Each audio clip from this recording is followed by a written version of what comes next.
cobain Cemi Malang dari Hello Madam ID. Langsung kita cobain guys. Ini tuh bawang gorengnya sih super rich, banyak banget loh, gila. Terus juga ini isiannya juga pol banget guys. Langsung kita cobain guys. Bawang minyak tuh kenyal banget guys. Terus di dalam mie-nya tuh ada wangi mericanya. Dan mie-nya ini sendiri udah berasa banget. Isian daging cincangnya ini lebih kerasa asin dan gurih gitu guys semuanya. Menurut gue enak banget sih. Gue pernah makan salah satu cemi. Kan biasa cemi itu ada bawahannya kayak pangsitnya yang digoreng terus kayak jadi mangkok gitu guys. Yang gue pernah makan tuh di Malang. Dan menurut gue ini gak kalah sama yang di Malang itu. Bahkan ini lebih kenyal lagi daripada yang di Malang yang gue makan. Langsung aja kita cobain sambelnya guys.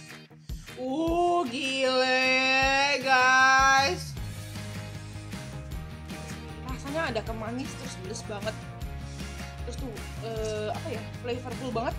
Ini kuahnya udah kayak bukan kayak kuah bakmi biasa, udah gitu wangi dari seledrinya ini bener-bener mantap banget. Dan ini nggak kayak kuah bakmi yang plain nggak ada rasa gitu ya guys.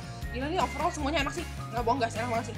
Cemi Malangnya harus banget lu pada cobain guys. Jangan lupa like dan subscribe. Sampai jumpa guys di kolom berikutnya ya.